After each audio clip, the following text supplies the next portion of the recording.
So I want to welcome back to more Sorcery. We're gonna continue this adventure that so far haven't been too kind to me. Oh god, I lost all my gold and all my money, because goddamn. Beyond Cristatante, oh yes. Cristatante is the town, okay. And I guess we're gonna go there. I mean, last time I did rest, and I did kill a bunny or something, what the fuck it was? You wake early and sit for a moment, in no great hurry to leave this place where you have lingered so long. This is now the third day of your journey, and the muscle in your legs are feeling lean and strong from so much walking. You spend a short while enjoying the peace, then unhurriedly collect your possession as it up a long path. Crisadante is surrounded by several miles of fields, a filthy town set into a bowl of mud. As you follow the path between lines of sun-baked crops, you come to a fork in the road. The right-hand way leads past a set of outbuildings, while the left heads directly into the deep woodlands. Between the buildings or enter the woods. I mean, I don't know about these buildings. It looks kind of shit. And they even say ruined, so I guess there can be lots of crap down there, you know. Lots of bad stuff. And the forest. I mean, let's go for the forest. How bad can it be? Your journey is too important to slow down by talking to locals. You must pass unseen, and so you disappear into the jungle of tall trees. For a short while the sun is feverish, and then you are between trees once more, and everything became cool and still. You walk for several hours uneventful. This land that was never settled or explored, and very few travel this way. In places, bushes and shrubs have grown into the path. Hack my way through! Haja! Moving carefully forward, you use your sword to cleave the bushes. Your progress is quick, but silent. Then you come into a fork and road, still deep in the forest. Oh no!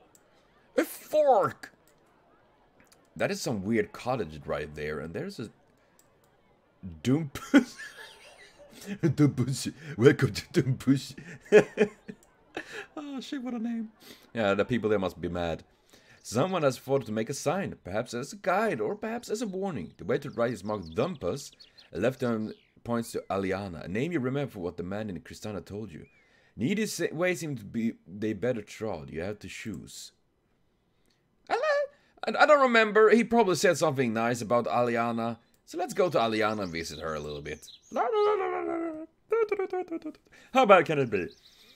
The path to winds between trees that get greener, more lush. You must be close to the river here, although you cannot hear the water. About half an hour walk through dapple shade. You come across a well-built hut. Flowers-decorated walls, and the doors have been painted with ornated designs. The path ends here. Let's take a scout around here. You perform a swift circuit around the hut, but find nothing unusual concerning. It seems to what it is, a hut, set by itself deep in the forest. But for someone to survive out here on their own, surrounded by the beasts of the jungle, they must be some quite powerful. Let's knock! You approach the door and knock on it. Open the door. You push open the door and stride inside. I will die. Please don't kill me! The hut is neatly laid out. You detect tuft of a fastidious woman. Chairs set around the table as for guests. A mattress lie on the corner and a large kitchen area indicate that whoever lives here are fond of cooking. Take one. Oh yes! I need to survive. Call out. Hello, is anybody here? To your surprise, the voice answers quickly. Who's there? Who's that? Okay, the speaker. Looking at the corner, hidden by a large copper, you see a cage in which a young woman is in prison. Good stranger, she pleads, let me out of this cage, I beg you. I'm sure you're there for a reason. What happened to you? You move over to the cage. What happened to you? Oh, good stranger, she wails. I've been locked up here for 2 days. It was Elvins that did it. Those mischievous, prankful Elvins. Please, you must help me. I have not eaten and left me here where I can see all my cooking things, but I cannot reach them. I don't trust it. I don't know why, but it makes me think of like Hansel and Gretel kind of stuff. Oh, well, I will help you. I'll help you. Go over to the cage. You try to open it. It's locked, of course. Use magic. You should be careful. I waste my strength on you. You declare and cast a spell. Oh, yeah. Of course. What was the spell? Was it something like...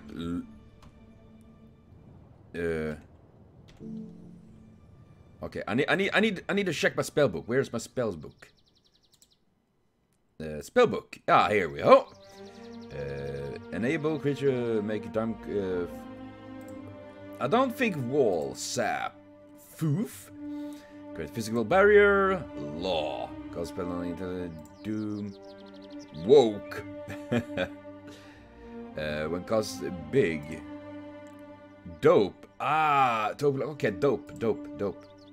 It's dope spell, you know. Should I? Ah, there we go. Cause a spell. Yes, I don't remember spells in my head, so. D-O-P. Cast. Dope. You cast a spell over the lock and it begins to shiver. Like a small beetle, it hums and clicks as it tumbles, turns, and works. Then, finally, it snaps open and drops to the floor. The woman claps her hand in delight, and with the door open, she rushes out to throw her arm around you, before backing off a pace and trying to regain her composure. Stranger, she declared, I'm in your debt. Aliana will reward you. Will you take an aid combat or master of magic? Aliana, will you take an aid in combat? Well, I think magic is fun. Magic. Very well. She rushes quickly over to the wall and opens a panel and not seen before and takes out a small box, which is placed in your hands with a smile. No trick, she says with a smile. All these things will aid you if you know how they're meant to be used. Open the box. You flip open the box. It contains a small vial of glue, a pair of strange-looking nose plugs, and 4 small pebbles.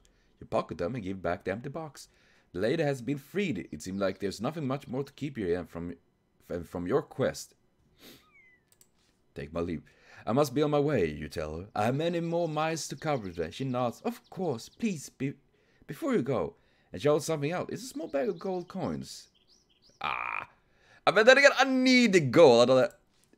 You bow your head and accept the gift. There are 7 gold pieces inside. And one more thing, she says. Moving around the table, she leans over to you and pecks you on the cheek, whispering, I'm Aliana the Witch, and I've killed a good many men with my sorcery. But I choose not to kill you today. Go in peace. Then she steps back, and her face is soft and peaceful as it ever was. Did you imagine her words? Almost certainly not. Time, then to leave. You step quickly outside. You retract your steps to the last junction, where you turn back to take the path to Dumfus. Seriously, I've been lucky this time. I feel at least that. Whew, I mean, she's a powerful witch. Holy crap. You walk for several hours, following the twisted turns of the path through trees. Then suddenly you stop. You have heard noise up ahead. Something is moving around between the rocks and the edge of the path. Should I be careful and draw my sword, or should I just walk? I gotta walk on. I'm badass like that. I'm badass. You walk straight on. If the thing wants to attack you, it will have to declare that intention for itself. And it does. In a flurry of foliage and dirt, a rat bit. What? Leaves from the underground.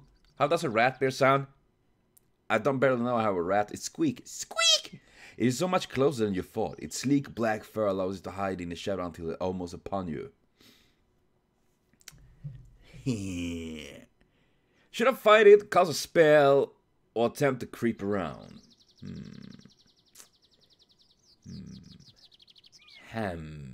Yeah, how am I supposed to do it? And you know, let's fight this motherfucker. Oh my god, it looks actually, holy crap, it looks nasty. You whip out your sword. Defend! Ah. Oh shit, they have lots of stamina. The rat bear advances at speed, running on all 4 with vicious tails poised to spike. You drop quick behind a tree and raise your sword, ready to defend yourself. At last moment, the rat bear leap, all claws off the ground and ready to plunge into your body. You brace yourself as it comes down. For a moment, it's close enough for you to smell its chewy breath. You raise back, claw raised. I defend. You remain hidden. The rabbit it beats with its. Oh wait, I forgot. I need to like. Yeah, stabby. Side swipe. Shit. Oh god. The rabbit wipes with a vicious tail. You defend yourself best you can. For a moment, you look off into the trees, considering escape, but the rat can run faster than you. It stumbles back, tail whipped high in defense. I think I just need a little poke. Stabby. Eh. Oh god, this is not good. This is really bad. You test the creature. Sidestep your slash out at the rat bear. But it has read your intention, drop it to crush. It grunts as it pushes you away. Stabby! Fuck me! The rat bear shot and leaps and you are on the save by quick thinking. You parry swiftly. You find yourself gasping for breath. The foul smell coming from the beast's stench of the grave. Drop and fall and lower its head. I mean, it can't do much of attack right now, so I'm gonna go stabby. Haha, I won! You test the creature. Fainting left, you slice at the rat, but catching light with a light blow. Its fur is thick with blood and scratches, to which you have added a few of your own. It scurries away from your logo in the mud. Yeah, I'm gonna continue stabbing you because... Oh god! That was close! Oh my fucking god! Quick as a flash, you slash the rat bear, slipping a light blow past its claws. The light plays through the trees, and for a moment, the true extent of the rat bear injury is revealed. It drops its weight down. Yeah, I'm gonna fucking slice you, bastard rat!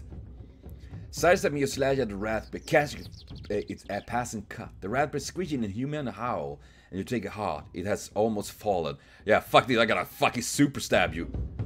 Oh god, I was so... Oh my god!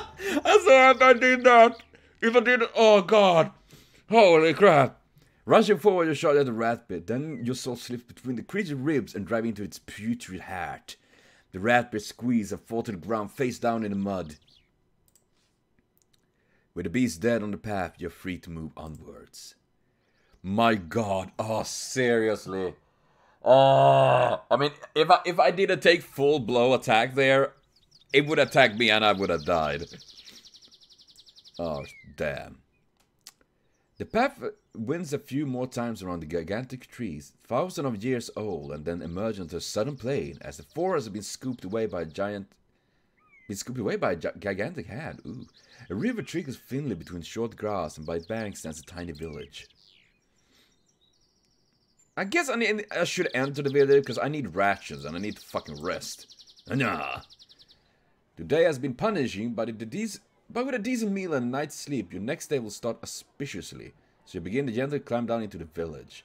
You follow the path down into the village, passing a sign which declares Dumpus. Dumpus. Oh god. The streets are thin and narrow, and the buildings have been set close together, as if trying to withstand a storm. There's a terrible smell hanging there. All in all, it seems an unpleasant place, but nothing changed the fact that you desperately need shelter and rest. Your day has been punishing, and you're almost too weak to stand. Yeah, I'm gonna go right to the end. In. You find an inn at the very center of Dumpus. It's a tumble-down building with mats spread across the floor and a kitchen range that fills the air with an appealing spicy smell. The man who runs the inn is viral and looks as if he does not eat things himself. 3 gold pieces for a Hillfox brew, he tells you, and 3 for a place to rest your head. The very mention of food is enough for you to set your stomach rumbling. Yeah, I'm gonna... Okay, 6 gold pieces. Okay, it's gonna be tough, but I need... What? Did I lose stamina? You pay 3 gold pieces and the man shows you 2 matters in the corner of the room. Your last photo for your empty belly and weariness that tomorrow will bring. But didn't I buy for food as well? I thought I was gonna get food. You dream strange dream as you sleep. Your thoughts are dominated by the strange woman in the hut. In your mind she has become younger than she truly was. Flowers seem to blossom from her hair as though she was grown from the earth herself. Overhead you fancy your hair the flap of a giant wings. The birdman came for the crown. Perhaps before this journey is finished, they will come for you. Man, I thought I was gonna get something to eat! God damn it! Maybe I should just revisit her again, because that witch lady was nice. Oh man, I gotta starve to death, aren't I? Your race earlier dismissed the attention of the innkeeper and out into the street. Within a few minutes of walking, you're out of Dumpus and look back on the road. Back on the road again.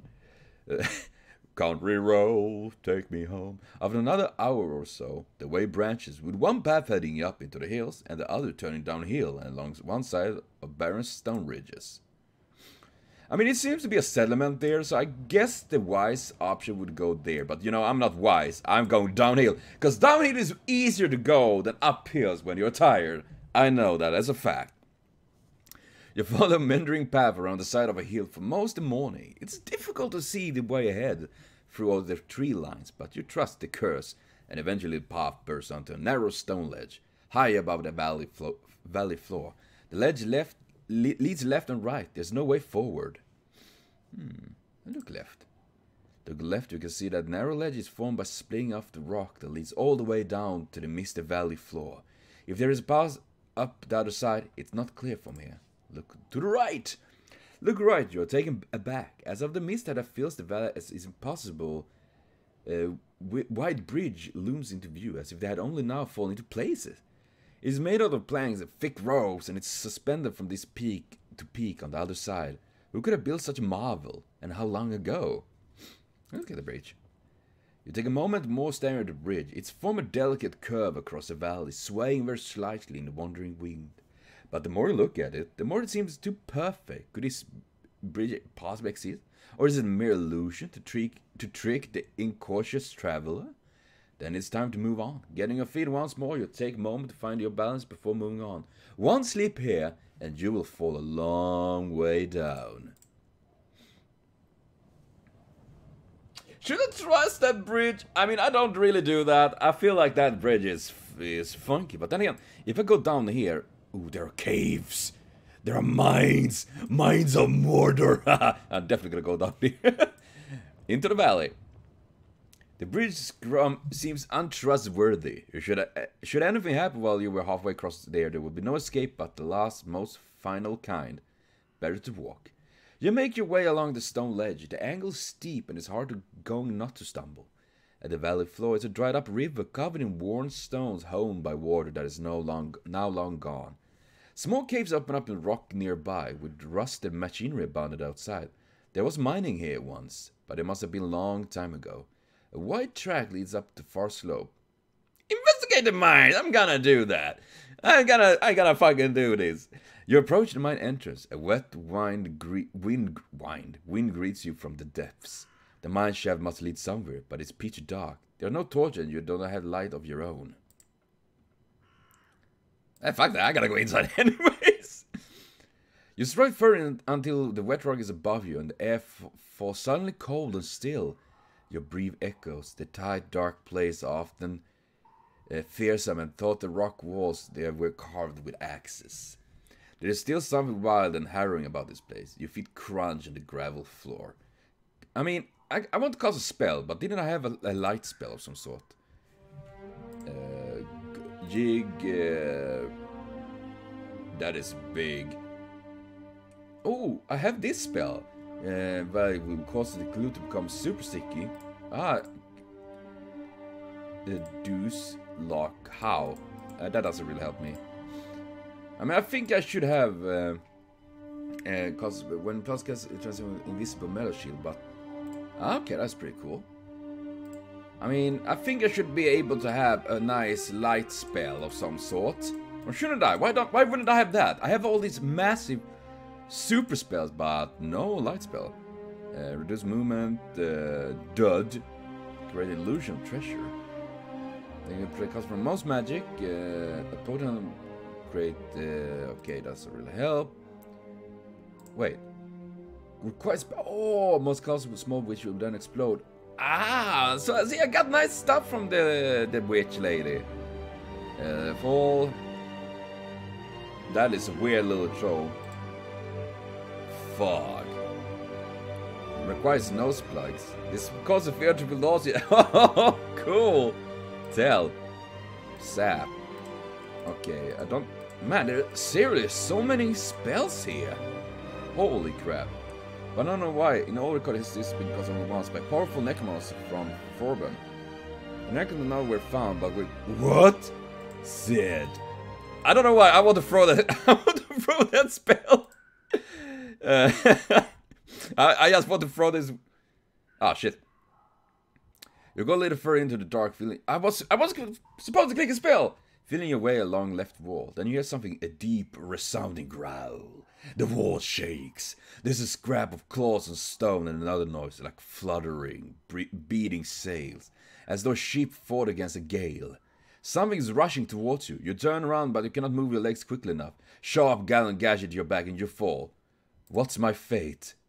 You've been killed in the darkness. Nay! Man! Your adventure ends. Nay! No decision is permanent. Click the right button at any time if you want to scroll back. Oh, I can do that. Oh.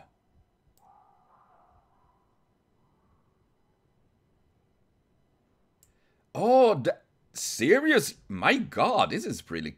That's really neat. Do you wish to run stop back into the valley? Yes, rewind. Climb up. We're gonna climb this time. We're gonna climb this time. But still, I'm curious about that monster thing. What the fuck was that? And I think this is pretty neat, actually, that you can do this kind of stuff, that you just rewind and can go back. Wait, I mean, I could have done the way back. Of course, I won't do that. Only if I die will I do this. The climb on the other side of the valve will be not easier than the climb down.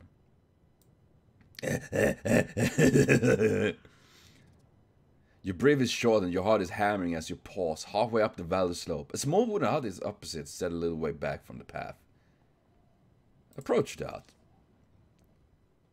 Thinking you might be able to stop to buy food, you head towards the hut, but halfway across the scrub toward it, you see the figure emerge from the door. What?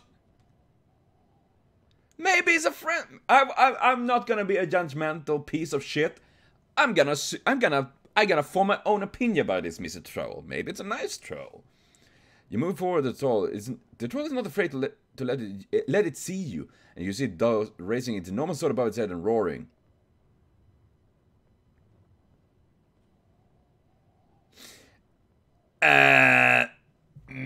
What should I do? I have one stamina. And the troll roars in anger. I mean, cut. Oh god. The troll stamped forward, then an arm's length away, he drops down into crouch behind his thick little shield. You swing hard with your sword, aiming to cut through him in a single stroke. He deflects the blow, most by luck. Oh man, I mean a do or die situation. If I defend, I will die. Well, I'm dead. Then he catches you off guard. Roar! The troll roars like a lion in reply and swings for your neck. The troll cuts deep with a savage force. The last thing you hear is his worksman-like grunt of satisfaction as you tumble to the floor. What has succumbed? What's my fate? You've been killed in combat. No! Oh god. Well. Let's see. Okay, we're gonna climb up here again. Yes. Look at that. We're gonna look at that. You stop to watch that drop behind a bush of the side. After a few minutes, you see a troll emerge, ducking to get through the tiny frame of the building. He's clearly guarding something around there. Perhaps a mine. Or perhaps he was stationed here long ago to guard a city that has now crumbled to ruins. Wait to see what he does. The creature stands outside the hut for a few minutes, looking this way and that, his colossal head turning with the speed and dexterity of a mill wheel. Then he stumps away around the curve of the hill. You probably have a few minutes before he reappears. Go inside, we're gonna loot. You seize the opportunity and race over to the hut to see what you can pilfer. Inside you find it's a barren shack. There's a low oak table in the center, no windows, there's no door. A pile of blankets on the corners, in the only necessity. Search the blankets.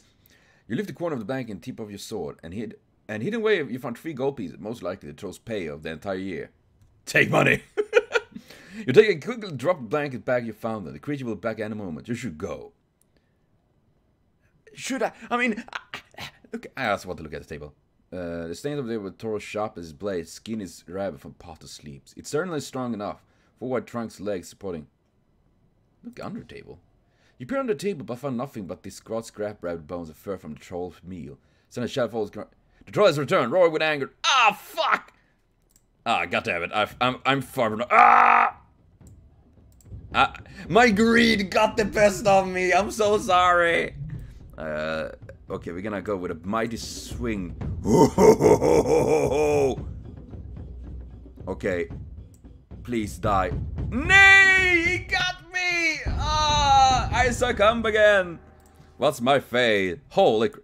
I mean, so far I haven't died pretty much any time. Now I've been dying 3 times.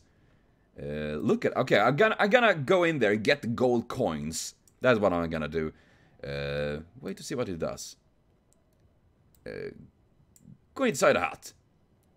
And then search the blankets. Take the money. And then leave. You've been here long enough. Quickly turn around and hurry away. Just in time to see the troll returning from his patrol around the edge of the hill. It hasn't seen you, and it's too stupid to notice anything you might have moved or left out of place. It moves to enter the hut. Go back. Nah, fuck that. The troll had killed me twice. With the troll out of sight, you hurry away along the path, not pushing again until the hut is far out of sight. God damn. Then maybe that bridge actually was an illusion, because in this old Scandinavian lore and all that, trolls were master of illusion magic. Stuff like that. So, who knows? Another hour passed as you finish the climb. With the sun starting to hang heavy in the sky, you reach the top and meet with the other end of the rope bridge. I'm gonna walk on. You continue down the slope as evening draws in. Some way downhill you stop for rest and sit down on a boulder to survive what lies ahead. The path leads downward, and its foot, cradled between 3 peaks, is a village. And quite a large one, that. Behind you, the sun is falling rapidly into the hills. It will be night soon. Yeah, I need. Your heart swells. A village might mean a chance to restock on provision. You hop down from the boulder and make your way forward when an overhanging branch to touch your face and you hear lively chirping. What? Turn around. You turn around quickly. Hovering on your shoulder is a small creature the size of a bird. What? It's a childlike, but very thin with green skin and flits around on your transparent wing. It seems friendly enough. It even lands on your shoulder. Its tiny clawed toes pinch slightly.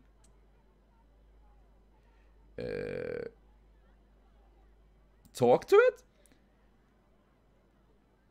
Get off, flying rat, and hello to you, too. Hello, and hello to you, the creature replied, chirping. My name is Jan. Why did I call it a rat? Well, it do look... Holy crap, it looked kind of creepy. What are you? The creature does a backflip and give you a low bow. I'm a Minamite. Pleased to meet you. He reached it out a tiny hand and shakes your earlobe. I'll eat you if you try that again. I'll show... Oh, wait, that was me. I'll choke if you do, the creature whips back. Tiny bones. Okay, so... Whoa, that... What do you want with me?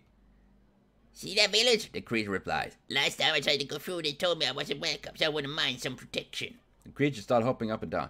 Come, it grumbles impatiently. Let's get going, can't we? And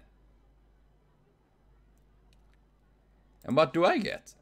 My advice. I'm small, but I got a big brain. Means I've been a lot of places and I can remember them too. Where I'm going is dangerous. You warn the creature. You might be cool traveling with me. The creature shrugs. I got small wings. I can't get far on my own. The creature flits on your shoulder once more. You're not in a hurry, are you? It upset. Do you want to sleep out in the rough? What can you tell me about the village? What can you tell me about the village? You point down the valley. Is it safe? That's Piritanti, and it's very safe. It's the largest village in the whole of the Chambatanti Hills. Every traveler who comes this way spends one night there, so it's a little bit expensive, especially for minimates, but pleasant enough. Well, let's get going. The creature shakes you by the ear in excitement. You set off along with the path once more. Oh, I got a companion! Traveling companion. You descend the bowl of the valley. The hills on either side are towering tall and throw the village into deep shadows. It would seem a very gloomy, threatening place, but from the street come the distant sound of laughter and merriment. Enter town! You continue along the path. The sound of festivity grows louder. It's almost spooky. Here in the shade of the valley and after so long in the dire road, the people in this village seem to be enjoying themselves. See? Mina on the Minamite on my shoulder remarks. I told you it was a happy place.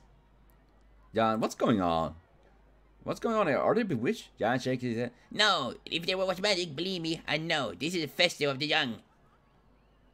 Yeah, well, fuck that. I'm gonna enter the festival. Finally, we gonna have a good time. You pass the first few buildings, where you find a number of children sitting on the street and drinking ale from deep mugs. Further on, a young boy is holding an old woman over his knee and spanking her. On the other side of the street, a group of boys fighting outside a hut with a sign that reads Glendrago's Tavern. It's all in complete mayhem. I mean, I'm not surprised by children drinking ale. I mean, way back, it was actually safer for people to drink ale than water, because ale was, since they kind of, when they made the ale, the water kind of, you know, the water was not very clean and very not good to drink many times. Holy crap, that seemed to be... I'm gonna enter the tavern.